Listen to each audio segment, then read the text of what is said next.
कशिश news देख रहे हैं आप। आपके साथ मैं हूं दीपक शर्मा। रुख करेंगे खबरों का। पटना जंक्शन से हर दिन करीब 2 लाख यात्रियों का आवागमन होता है, लेकिन उनकी सुरक्षा व्यवस्था पर अब भी गंभीर सवाल उठ रहे हैं। स्टेशन पर लगाए गए लगेज स्कैनर और मेटल डिटेक्टर लंबे समय से यूं ही रखे हैं।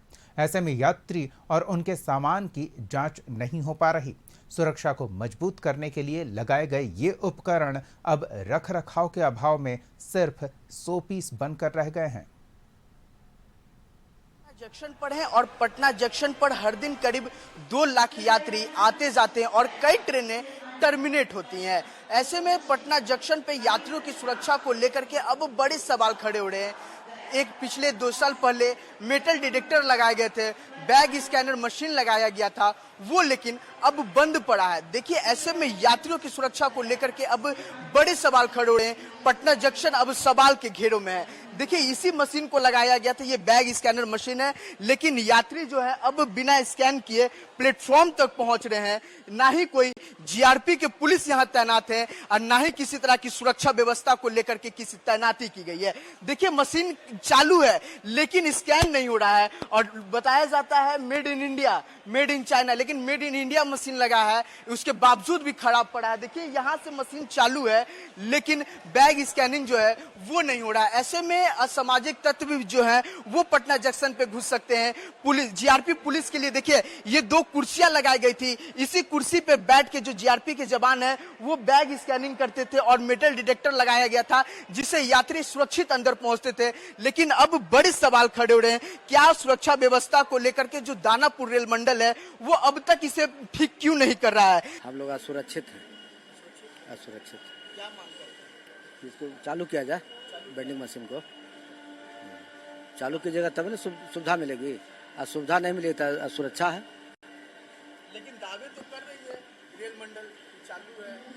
नहीं, वो तो आप लोग भी देख रहे हैं कि मतलब कि बंद है कि कुछ है, सब मतलब कि और हम लोग कोई भी आदमी चलावेगा, कोई भी सामान लेके चलावेगा, हथियारों लेके चलावेगा।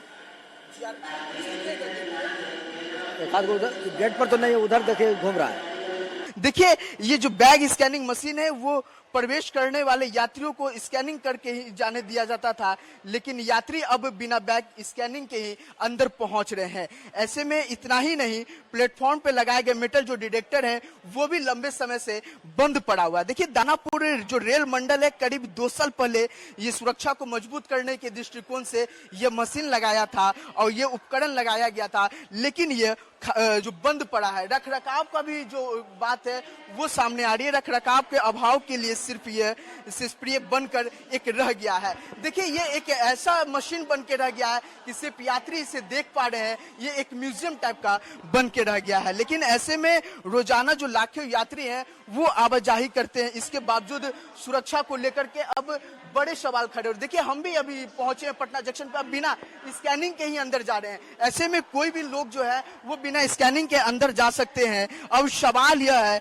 कि क्या रेलवे लगातार यात्रियों की सुरक्षा के दावे करते हैं तो फिर इन महत्वपूर्ण उपकरणों को चालू करने का पहल अब तक क्यों नहीं कर रहा है? देखिए, रेलवे लगातार सुरक्षा व्यवस्था को लेकर के दावे करते हैं, चाहे वो ट्रेन के अंदर हो या प्लेटफॉर्म के अंदर घुसने का हो, लेकिन बिना सुरक्षा व्यवस्था के ही अब यात्री अंदर पहुंच रहे हैं। ऐसे में सुरक्षा कौन करेगा? ना ही जीआरपी के पुलिस तैनात है और ना ही ये मेटल डिटेक्टर मशीन जो है वो काम कर रहा है और ना ही बैग स्कैनिंग मशीन काम कर रहा है। ऐसे में यात्रियों की सुरक्षा कौन करेगा? ये बड़ी सवाल जो है दानापुर रेल मंडल पे खड़ा होती है और पटना जंक्शन जो है वो जो सुरक्षा के मामले में कई उन पे सवाल, गंभीर सवाल खड़े हो रहे हैं। ऐसे में यात्रियों की सुरक्षा कौन करेगी, अब ये देखने वाली बात होगी। कैमरा पर्सन अली के साथ मैं अंकित कुमार, पटना।